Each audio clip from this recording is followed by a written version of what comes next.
Welcome to another edition of the Business and Personal Podcast, where we bring you closer to the people you do business with, or in this case today, closer to the people that help others out. So really excited to be joined by Christy Wilkie. She's an outpatient therapist at Dakota Family Services, and Lucas Mitzel, also an outpatient therapist at Dakota Family Services, taking out of their busy time to join us today. Thanks for joining us. Thanks for having us. Thank you. So I'm putting you on the other side of the microphone. You have your own podcast that we'll talk about later, but you're going to be the ones getting interviewed on this one here. So it's the business and the personal podcast. So I want both of you. I guess we'll start with you, Christy.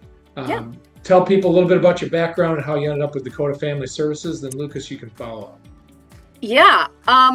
Actually, straight out of college, graduate school in 2004, I was employed by Dakota Boys and Girls Ranch, which is our residential wing of the work that we do. And I was a therapist for the residential program for about 8 years. And then I moved into clinical direction. So I did that for, I think, about 4 years. And then I moved to doing strictly outpatient therapy in 2017. We kind of wanted, in 2017, we really wanted to grow the outpatient side because we saw there was a real push to keep kids in the communities and with their families. And in general, we need more mental health professionals in our area. And so we really kind of took a push to grow the outpatient side of the clinic. And I said, I volunteer as tribute. I would love to do that. And so I've been doing outpatient therapy since 2017. So I've been with the ranch in some capacity for just about 21 years. I started doing, I got hired at the ranch in like 2014. And then I did a whole bunch of different things there. I was a residential staff member, moved into a team lead position, and then I moved into case management. And then I got my master's degree while I was doing that and started doing therapy in the residential side. Moved over into the outpatient realm here at DFS. I want to say like 2019 or something like that. And I've been here ever since. But yeah, it's been really exciting being able to just see everything from different points of view and all of that stuff. But that's kind of how I got put over here. And I can only imagine how rewarding it is to make a difference in people's lives. That goes without saying how rewarding your work can be. But just in your own words, for both of you, just kind of tell people why you are so passionate and how impactful this work is to you personally. Yeah, I grew up from a family of helpers. My dad is a therapist. My mom works with adults with disabilities. My little brother's a social worker at a hospital, and my older brother actually also worked at the ranch for a long time. So helping people has always kind of been very innately part of who I am as a person. And I've always, from a very young age, have felt very empathetic, and I hate to see people struggle. I hate to see people sad. And that was always, my parents always said that about me when I was little. So it was a really natural progression for me to go into therapy. And it is one of the most profoundly moving experiences to have people come into your office at some of their lowest lows, when they are just don't feel like they can even go on sometimes.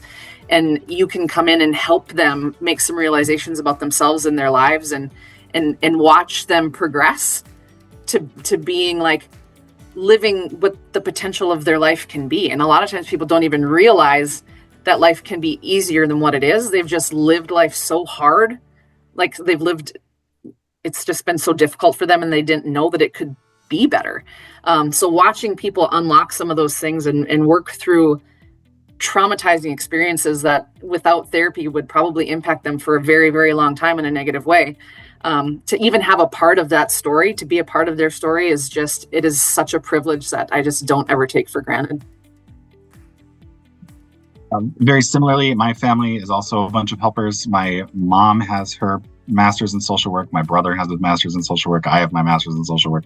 So just a whole lot of social workers. It's great. Thanksgiving and Christmas is super fun as we talk about all of our trauma stories. Great.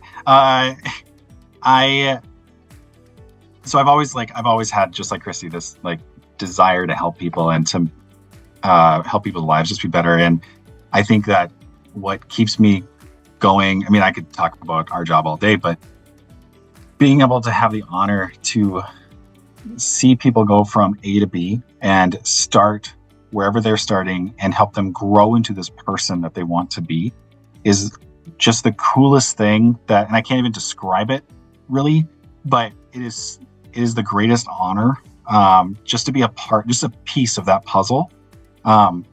And to watch them grow in confidence, or to confront maybe a phobia, or like get through some OCD symptoms, or tackle their traumatic memories and they're no longer being really affected by that. Like there is, like I said, I can go on and on, but like there's just no greater honor just to be a part of that.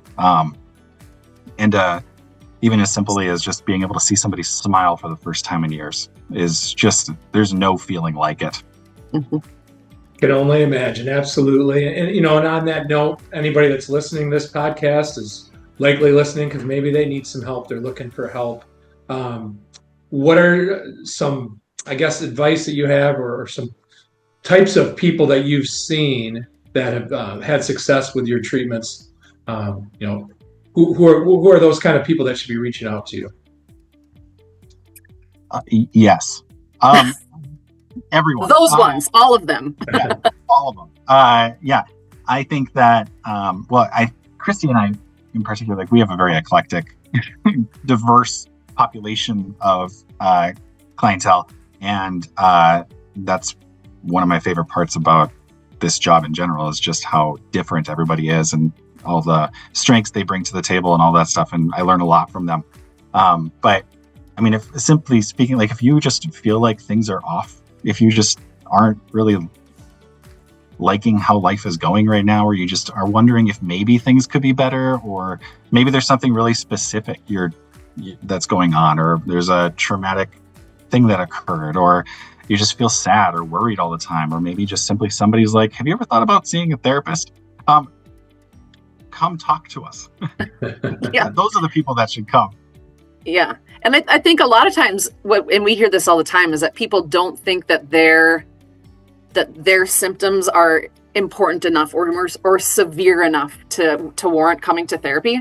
And it doesn't, I mean, Lucas and I treat everyone, and throughout our clinic, we've got a ton of people who specialize in a lot of things too, but depression, anxiety, any sort of trauma, grief, loss, a personality disorder, a breakup, a traumatic life event, or just something that's changing in your life that you're having a hard time accepting or moving through. It doesn't have to be. I think a lot of people think of therapy as like, I need to be super depressed and not functioning in order to deserve going to therapy, or in order to feel better. It's you don't need to have the severest of the severe symptoms. Like if you just aren't feeling right, or you need an objective third party to kind of look at what's going on and say, you know what, maybe there's a different way you can go about this. Or if you want to improve your relationships with people, if there's a pattern of relationships where it's like you finally are asking like, am I the problem? Come on in. Like it doesn't have to be a super, super severe impact on your life in order for you to come into therapy and be like, can you help me out maybe with something? Or maybe, because it's very likely that I will see something in you that you don't see in yourself. It might have been simpler for me to say who wouldn't benefit from your services, because at the end of the day, we all could use a little bit of help in some way, right? Yeah, we always say healthy people go to therapy. Yeah, absolutely. So what could people expect from their experience with Dakota Family Services? What are some of the types of things that you do? Yeah, so we do individual therapy here. And we have one couples therapist here as well, which is really exciting. And we have psychological testing that we can provide as well with our psychologist. And then we also do med management, whether that be through telehealth, or if you're in Minot in our DFS office up there, that would be more of in person. And then we also have a DBT group. So dialectical behavioral therapy is what that's called, or is what that stands for. And that is run every Wednesday. And that's fairly new within the last couple of years, and we're really excited about that, really proud of that. But yeah, those are I think the main services that we provide. Christy, did I miss anything? No, and I think the important thing to note too is that you don't have to know exactly what you're looking for when you come in the door. We decide that. If you're just feeling like something's off and you want some help, come on in and we'll do what they call it, a diagnostic assessment, and we kind of figure out what you need, and we go from there. And so if you need psych testing, we'll refer you to psych testing. If you need medication management, we'll refer you to medication management. So you just got to come in, and we'll just wrap services around you. We like to look at the whole person, and not just, and we know that sometimes transportation is difficult for people. So if we can get all your needs met in one place, that's what we really aim to do. And then that kind of leads me into my next question, Christy, because in my mind, I'm like, okay, how is success measured? Because it's not like weight loss where you have a specific number that you're trying to get to. That's pretty simple. Yep. This is a lot more complex. So that is that kind of how it works. Then you determine what that person needs, and then that's how success is ultimately measured. Yeah, there's scales that we can use to gauge if your depression or your anxiety is getting better or worse, and so we'll fill out some of those. So because some people are visual, and they like to see the numbers go up or down. For me, success has always been, how are you feeling and what changes are you making, and how is that positively impacting your life? Are you able to do things that you weren't able to do before? Are you setting healthy boundaries that you wouldn't normally be able to set? Are you, and we have a treatment plan. You come in, we'll make a treatment plan. I don't choose your goals. We work together to choose your goals, and you tell us what you want to get better at. And we'll, throughout the course of treatment, be like, where do you think we're at with this? How are you feeling about that? And having a conversation. And so those kinds of things to me are a better measure of success than numbers, but everybody's different. Yeah, and I think it's important to just highlight that it's not something that we necessarily tell you, like, this is what's wrong with you and this is what you need to fix about yourself. We come up with that together. And like, we might ask, like, what are your thoughts on this? Is that something that you want to improve upon, or do you feel okay with where you're at there? And the reason we do that is because it's so important that you are invested in what you want, and you are becoming the person that you want to be, not what somebody else thinks you should be. We want you to be happy with where you're at. So it's really, really personal, and it's very individualized as to what we do. And another thing that I think is interesting about your field, and this is one of those, COVID actually brought about some good things. And I think the stigmas are starting to go away a little bit. You're seeing more younger people seeking help. It's not looked upon as much of a negative, I don't think, in the past. Have you noticed that too, that more and more people are willing to reach out for help, and there's not shame involved in it? 100%. The kids that come into therapy, like they tell their friends, they snap themselves when they're walking into their therapy office. It's like cool to go to therapy. They'll refer their friends to us. They'll refer their parents to us, which I think is really cool, because I'm 44 years old and was of the generation where just like the bad kids went to therapy. And so as we've grown older and have our own kids, people are more likely to get help for their kids than they are for the parents, when really the parents just have a lot of unresolved stuff too, that they're like, when you're talking to the parents about the child, and their eyes kind of go, am I anxious? Like, do you think I'm anxious? And I'm like, maybe. And so that part's really cool too, is that, they're just, it kind of makes everybody more open about it. And it's been really cool to see kids want to come to therapy and ask their parents to go, and then stay in it and do the work. Yeah, we have more kids now that are like telling their parents that, hey, I need a therapist, or I want to go see a therapist, rather than the other way around, which is what it used to be like.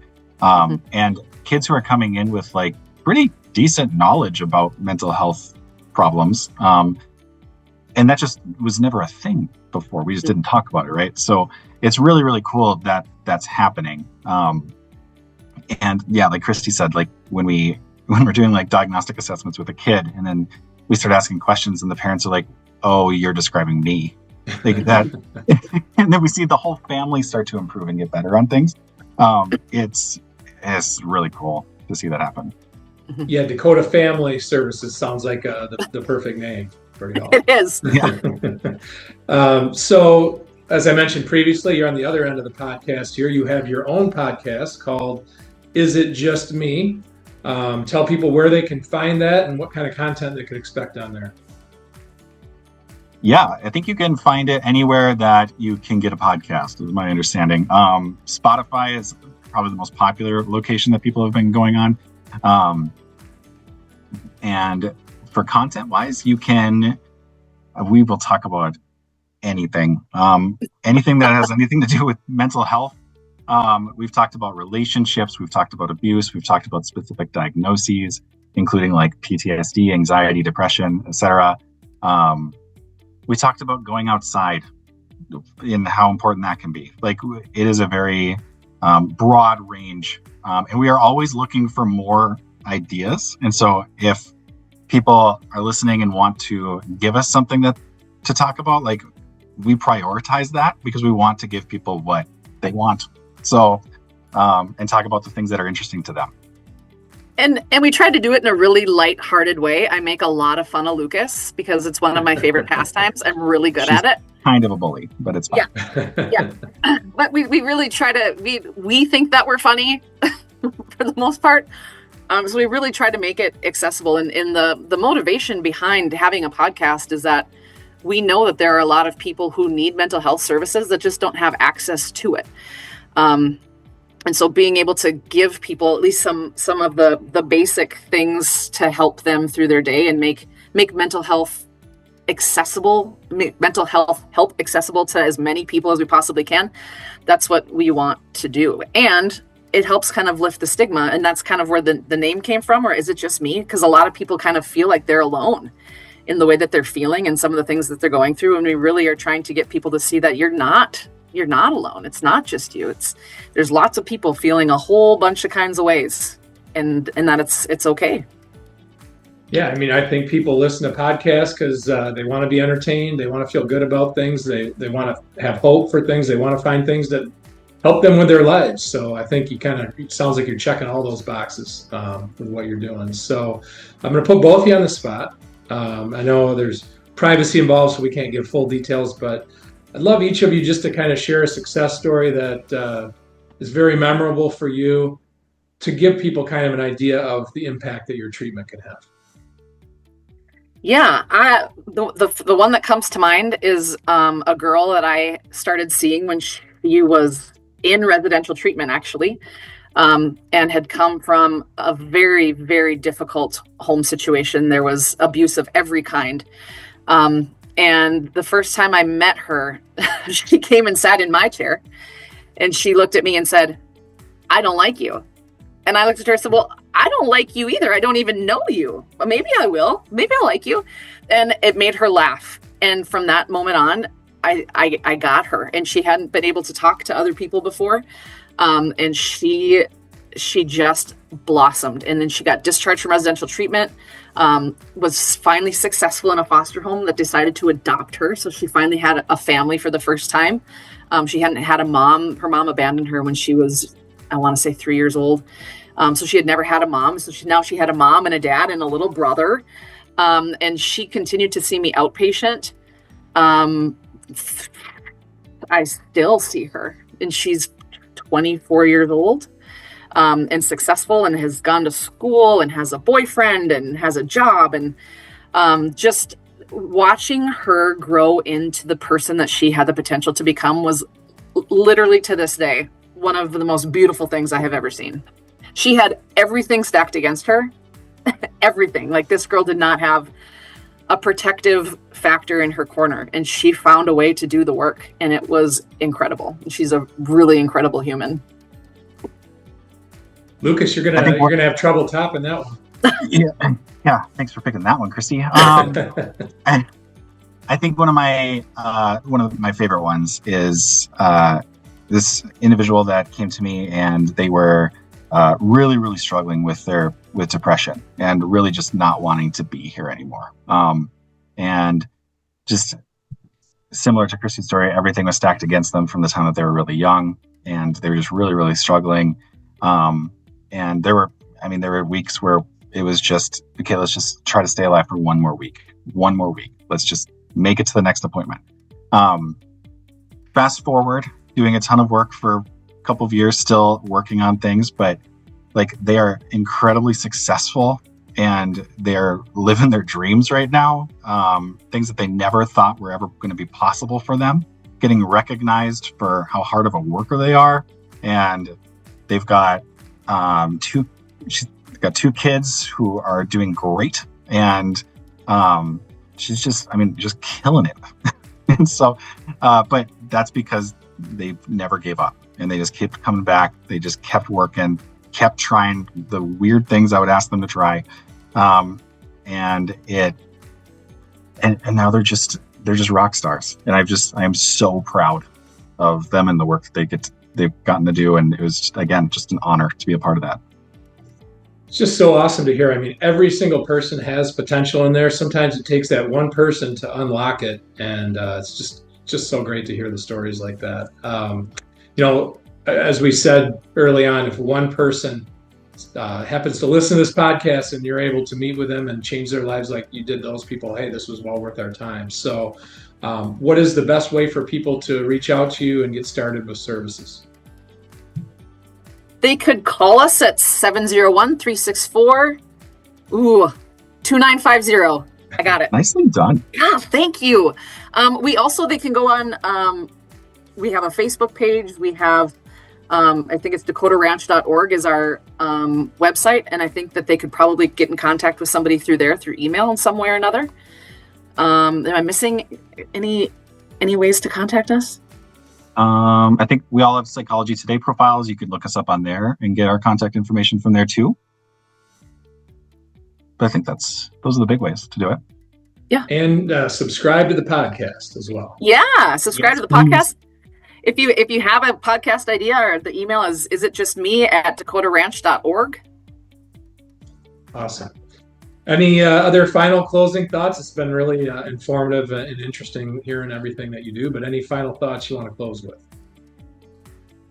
Other than if you think you need help, just call and ask. Simple advice.